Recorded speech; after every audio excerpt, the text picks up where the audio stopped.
It is rebuttal time. The Young Turks released this video recently. They released a video based on this study from the Journal of Personality and Social Psychology to pivot to guess. Racism, of course. Racism. So they use this to set it up and pivot to white people are horrible racists who should feel incredibly guilty. Sometimes that's true. Yeah, we are. Like for Jared, let's go to the clip 1 to see how they set it up. So researchers asked nearly 1,000 online participants to judge the height, weight, muscularity, and strength of both black and white men based only on photos of their faces. All participants in the survey, both white and black, consistently overestimated the measurements for black faces relative to white faces, even though the men pictured were all of similar size. Okay, so I know Gerald's confused. It's important to remember this because this is the factual basis, right? This is where it starts. Okay, study. Everyone thought that the black people were larger, including black people themselves. Okay, let's start with that. Let's go clip 2. In another experiment, participants were shown the exact same racially ambiguous body. When the person was labeled as black, participants thought he was taller and heavier than those who were told he was white. Okay, now here's where it starts to go off the rails. First, I'm not entirely sure the purpose to this study. We'll have the link in the description. It seems a little bit loaded, but let's go with this for a second. The reason that everyone, including black participants, saw black people as larger, whether it was because they were labeled black or it's because they saw people who were black, is probably the same reason that people who make their livings by looking big all paint themselves to look black. Spot the white guy. Hint, it's half. This is well known in the fitness industry. That's why they slap on this tent. It is well known that the darker you are, the more tan you are. Some would say the closer you can get to black, the larger or more defined you will look. That's an optical illusion. Kind of like black clothes are slimming, darker skin tones tend to make you look more angular, more defined, and that creates an optical illusion that you're larger.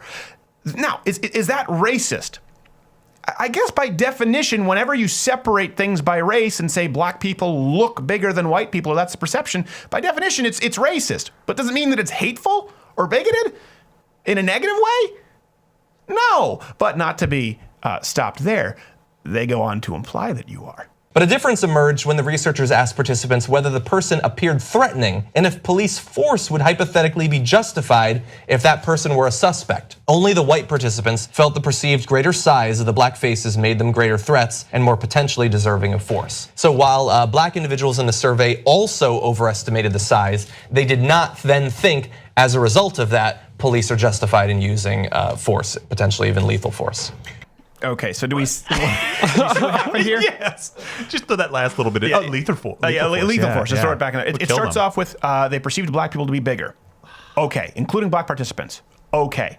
Then it goes to, so that's a fact. That's a physiological issue. Then it goes to, with that perception, white people tend to maybe have the opinion that said black person might be more likely to commit crime. So we say one thing that's true.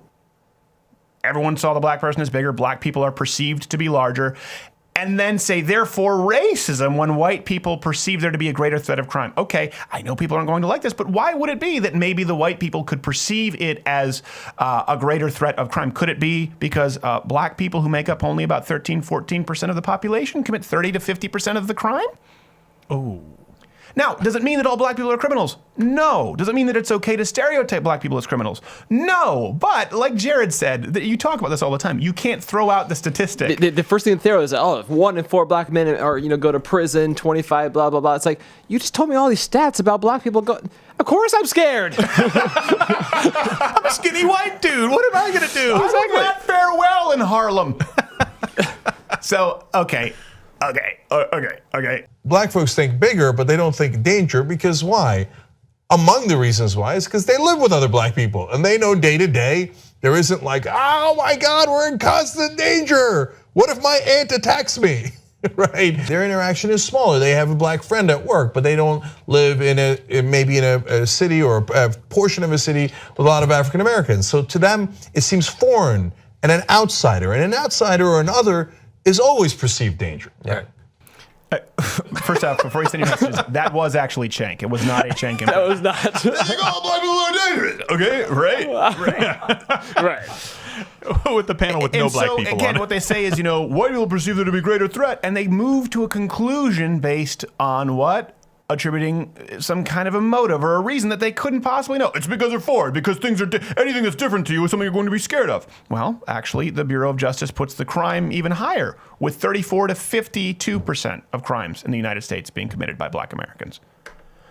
Not to mention when you get into the idea of altercations with police officers, because they're talking about police officers using lethal force, where they're more likely to reach for a cop's gun, or they're more likely to assault a police officer. So these are statistical facts that may come into play when these people are asked their opinion or perceptions, and then the Young Turks berate them for simply being racist or it being something that that's foreign to them. Well, no, that's not necessarily the case. And there can be discussion to be had as far as why is the crime statistic higher in black communities? Why are black people far more likely to have a crime committed against them by black people than by white people? Is it sociological? Is it economic? What's the reason for it? Is it the history in the United States of America? There are a lot of arguments to be made. And I think the discussion is one that people can have. I think some of the arguments are silly, as presented by the Young Turks. But that's not what they're doing here. They just say, therefore, white people are racist because they're not familiar enough with black people and attribute an end game. And by the way, another study shows that young black kids are considered by people who are seeing them as about 3 to 4 years older than the same age white kids. Kids who are less than 10 years old in a lot of cases. That's right. Shift. So blacks are perceived as bigger, stronger, older, and by white people as more dangerous. Maybe they're perceived as older because there is a scientific study that was conducted that shows that black males literally enter puberty a year younger than white males. Now, I get that statistic means that people are different. This is nothing that we don't know. Black people and white people are different. Mm-hmm. It doesn't inherently mean that one is better or one is racist for recognizing the differences. It might not seem a lot that they enter puberty 1 year younger, but think about when you were 10 or 11 or 12 or 15 to 16, right? Those kids who were a grade older than you, they were terrifying. 1 year makes such a huge difference at that point. Absolutely. Whether you're an adult, even looking down at those kids, they grow up so fast, don't they? Or a kid. It is the magnitude of that difference of 1 year at that phase in your life is statistically significant. Now, I'm not even going as far as saying that's why young black males are perceived to be older. I'm just saying this could be one of, it doesn't necessarily mean that you asked a whole bunch of white people who, because they hate black people, perceive them to be older than they are. I'm saying there could be one of several reasons. Mm-hmm. This is what they do. They take something that's a statistical fact that delineates people of different races. I don't think we need to be colorblind. I don't think there's anything wrong with that. Therefore, and then make a false equivalency. It's like, okay, listen, nobody would really argue if you were to say, hey, for some reason, it seems like black people historically have been able to achieve greater, highest velocities than white people. The fastest people in history tend to be black people. You look at the records, you'd go 1 through 50 and say, nary a white person in sight. That seems about right. So, okay, it seems for whatever reason that black people tend to historically have been faster than white people. Right. Therefore, you're a white supremacist. No. No, that's not true. For example, no one would probably contend if you just say, on average, black people tend to be taller than their Asian counterparts. I think we could probably all agree with that. Yeah, there's a physiological difference there. Okay, therefore, you're a Nazi. This isn't how it works. Wait.